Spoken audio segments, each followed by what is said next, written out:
পরীক্ষার আগে ইংরেজি গ্রামারের প্রিপোজিশন অংশটা নিয়ে কি একটু চিন্তা হচ্ছে? হওয়ারই কথা। তবে ভাবনার দিন কিন্তু শেষ।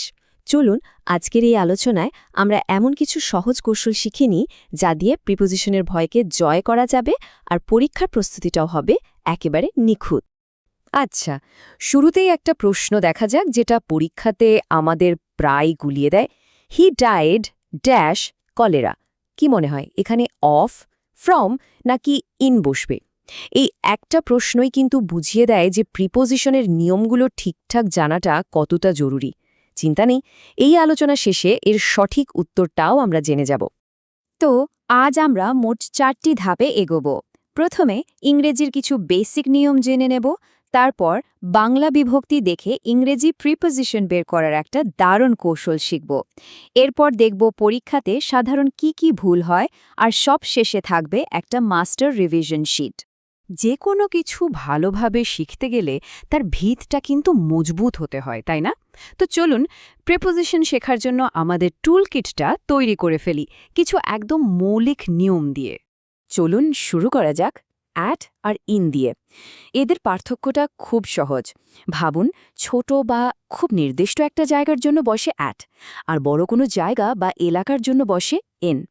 ঠিক একইভাবে ঘড়ির কাঁটার একদম নির্দিষ্ট সময়ের জন্য অ্যাট, আর দিনের একটা বড় অংশ বা কোনো কিছুর ভেতরে বোঝাতে আমরা ইন ব্যবহার করি। উদাহরণ দেখলে ব্যাপারটা আরও পরিষ্কার হয়ে যাবে। ধরুন, I live in Kolkata. Kolkata একটা বড় শহর, তাই ইন বসল। কিন্তু বেহালা তো কলকাতারই একটা ছোট অংশ, তাই বলা হচ্ছে ইউ লিভ অ্যাট বেহালা। আবার সময়ের ক্ষেত্রে দেখুন, অ্যাট 6 ইন দ্য মর্নিং। এখানে 6 একদম নির্দিষ্ট সময়, তাই তার আগে অ্যাট, আর মর্নিং হলো দিনের একটা অংশ, তাই তার আগে ইন। আর ঘরের ভেতরে বোঝাতে তো he is in the room হবেই। এটা খুব সহজ কিন্তু খুবই গুরুত্বপূর্ণ একটা নিয়ম। যখন শুধু দুজনের মধ্যে কোনো কিছু বোঝানো হয় তখন সব সময় বিটুইন ব্যবহার করতে হবে, আর দুয়ের বেশি হলেই সেটা হয়ে যাবে আমাং। যেমন 2 ভাইয়ের মধ্যে আম ভাগ করলে হবে বিটুইন, আর অনেকগুলো ছেলে নিজেদের মধ্যে ঝগড়া করলে হবে আমাং।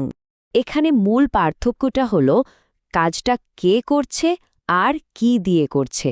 যখন কোনো ব্যক্তি অর্থাৎ কর্তা কাজটা করে তার আগে বসে বাই, আর যে বস্তু বা যন্ত্র দিয়ে কাজটা করা হয় তার আগে বসে উইথ। যেমন বাঘটিকে সে মেরেছে, তাই কিল্ড বাই হিম। আর কি দিয়ে মেরেছে? বন্দুক দিয়ে, তাই উইথ আ গান। এই কর্তা আর যন্ত্রের পার্থক্যটা মনে রাখলেই চলবে। সময় বোঝানোর জন্য এই 3টা প্রেপোজিশন কিন্তু খুব জরুরি। বিফোর মানে হলো কোনো নির্দিষ্ট সময়ের আগে। উইদিন মানে হলো একটা সময়সীমা শেষ হওয়ার আগেই কাজটা হয়ে যাবে।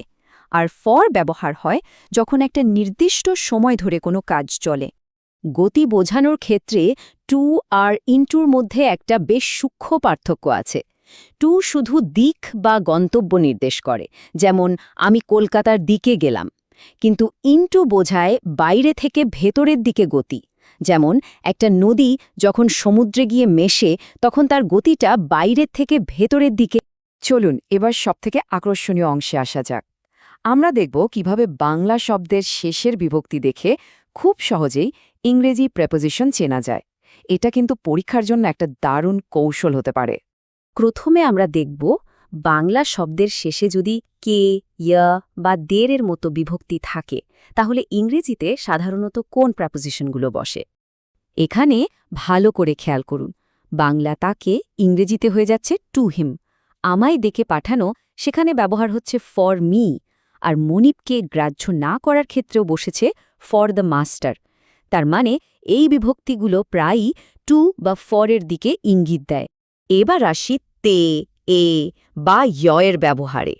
এই বিভক্তিগুলো বেশ মজার, কারণ এগুলো কিন্তু অনেকগুলো ভিন্ন ভিন্ন প্রিপোজিশনের ইঙ্গিত দিতে পারে। চলুন দেখি কিভাবে। একটা দারুণ ব্যাপার লক্ষ্য করেছেন? একই ধরনের বিভক্তি, কিন্তু অর্থ অনুযায়ী প্রিপোজিশন কেমন পাল্টে যাচ্ছে। বাসেতে ভ্রমণের জন্য হচ্ছে বাই বাস, দুঃখে বলার সময় হচ্ছে ইন সরো, আর বাড়িতে থাকার ক্ষেত্রে হচ্ছে অ্যাট হোম। তাই সবসময় বাক্যের অর্থ বুঝে সঠিক প্রিপোজিশনটা বসাতে হবে। দ্বারা, দিয়া, কর্তৃক এই শব্দগুলো শুনলেই বোঝা যায় যে কোনো কিছুর মাধ্যমে বা সাহায্যে কাজটা করা হচ্ছে। ইংরেজিতে এর জন্যও কিন্তু নির্দিষ্ট প্রিপোজিশন আছে। মনে আছে আমরা একটু আগেই বাই আর উইথের নিয়ম শিখেছিলাম? এখানে ঠিক সেটাই কাজে লাগছে। যেমন হাত দিয়ে বোঝাতে বাই হ্যান্ড বসেছে, কিন্তু ছুরি দিয়ে বোঝাতে উইথ আ ড্যাগার বসেছে, কারণ ছুরি হলো একটা যন্ত্র। আর কোনো কিছুর মধ্যে দিয়ে যাওয়া বোঝাতে থ্রু বসে, যেমন সরু গলি দিয়ে যাচ্ছিলাম। এখানে আরও কিছু গুরুত্বপূর্ণ বিভক্তি আর শব্দের একটা কুইক গাইড দেওয়া হলো। যেমন অধিকার বোঝাতে র বা এর থাকলে সাধারণত অফ হয়, আবার হইতে বা থেকে বোঝাতে ফ্রম বা সিন্স বসে। এগুলো মনে রাখলে অনুবাদ করা কিন্তু অনেক সহজ হয়ে যায়। নিয়ম তো অনেক শেখা হলো, এবার একটু দেখা যাক পরীক্ষাতে আমরা সাধারণত কি ভুল করি এবং সেগুলো কিভাবে এড়ানো যেতে পারে। কারণ শুধু নিয়ম জানাই তো সব না, তার ঠিকঠাক প্রয়োগও জানতে হবে। মনে আছে আমাদের একদম প্রথম প্রশ্নটা? He died dash cholera. এতক্ষণ যা যা শিখলাম তার ভিত্তিতে এবার কি উত্তরটা একটু সহজ লাগছে? চলুন এর পেছনের আসল নিয়মটা এবার জেনে নিই। হ্যাঁ, সঠিক উত্তরটি হলো অফ। নিয়মটা খুব সহজ। যখন কেউ কোনো রোগে সরাসরি মারা যায় তখন ডাই অফ ব্যবহার করতে হয়। অন্য কোনো কারণে মৃত্যু হলে ডাই ফ্রম বা ডাই বাই বসতে পারে, কিন্তু নির্দিষ্ট রোগের ক্ষেত্রে অফ ব্যবহার করাই নিয়ম। এটা পরীক্ষার জন্য খুব গুরুত্বপূর্ণ একটা তথ্য। আর এটা হলো একটা খুবই কমন ভুল যা আমরা প্রায়ই করে ফেলি।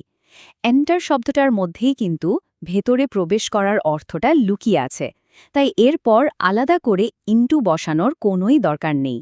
সঠিক বাক্যটি হবে সহজভাবে হি এন্টার্ড দ্য রুম। আমরা প্রায় আলোচনার শেষের দিকে চলে এসেছি। পরীক্ষার আগে শেষ মুহূর্তের প্রস্তুতির জন্য এবার রয়েছে একটা বিশেষ রিভিশন শিট। এটাকে বলতে পারেন এক নজরে সব নিয়ম মনে করার একটা মাস্টার কি। আর এই হলো আমাদের ফাইনাল মাস্টার শিট। এখানে এক নজরে বাংলা সংকেত, তার সম্ভাব্য ইংরেজি প্রেপোজিশন আর একটা করে উদাহরণ দেওয়া আছে। পরীক্ষার আগে শুধু এই টেবিলটা একবার চোখ বুলিয়ে নিলেই কিন্তু সব নিয়ম ঝালিয়ে নেওয়া যাবে। চাইলে এখানে পজ করে ভালোভাবে দেখে নিতে পারেন বা একটা স্ক্রিনশটও নিয়ে রাখতে পারেন।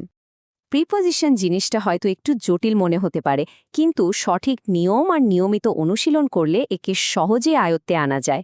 আশা করি এই আলোচনাটি পরীক্ষার প্রস্তুতিতে অনেক সাহায্য করবে। আত্মবিশ্বাসের সাথে পরীক্ষা দিন, সাফল্য আসবেই।